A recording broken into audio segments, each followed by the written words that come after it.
Thank you for joining this talk. This is Ning presenting our ICLR 22 Spotlight paper. In this research, we introduce a proactive and scalable GAN fingerprinting solution to defend against the deepfake misuses.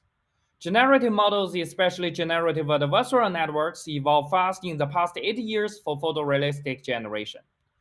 On the other hand, however, misuses of generated media raise concerns about visual misinformation. Can you tell which of the videos are real, which are fake? Well, 4 of them are fake, but it's hard and time consuming for humans to tell. Most existing works that defend against the deepfake misuses are passive classifiers. However, malicious generator inventors can take advantage of anti-detection training in the frequency domain to mislead existing detectors. To be sustainable in this cat and mouse game, we're thinking about using a proactive solution instead of passive detection.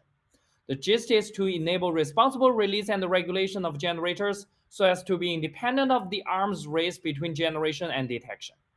The most recent proactive solution embeds artificial fingerprints into GAN training data, but it suffers from undesirable efficiency.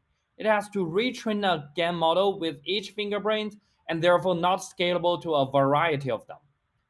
We're thinking about using one-time training to enable efficient and scalable GAN fingerprinting. First, responsible GAN inventors jointly train the meta-GAN with the fingerprint autoencoder.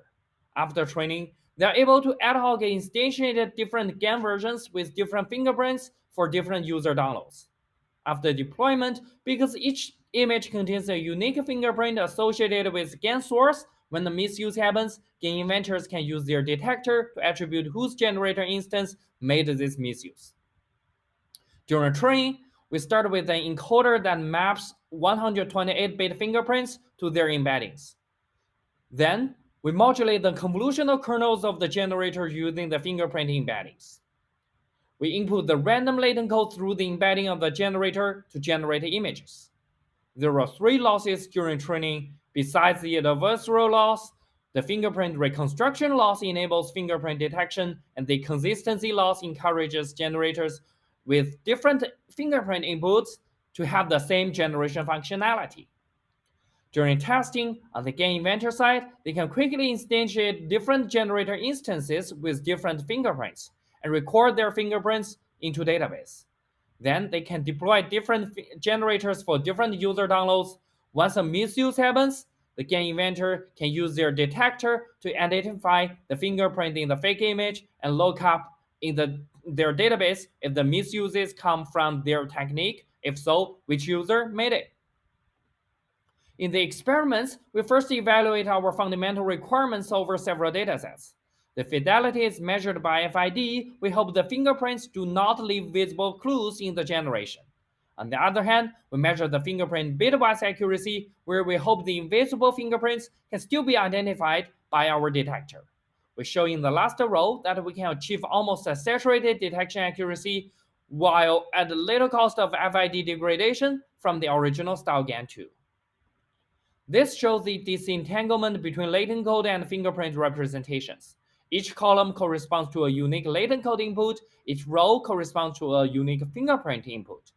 From the generation matrix, we see the salient appearances are mostly controlled by latent code, while the detector can still tell apart fingerprints across rows where the fingerprints are hidden mostly in the non-salient background.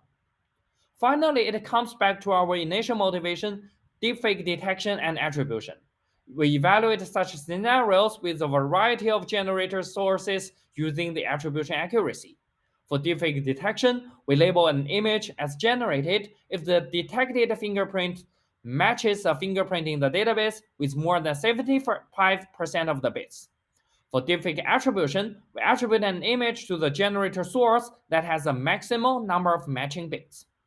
We show in the last row that our solution achieves a saturated accuracy for deepfake detection and attribution.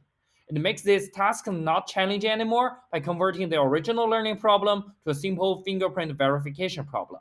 Please find several other advantageous features of our technique and more comparisons in the paper. Our code and models are available online. Thank you for your attention and interest.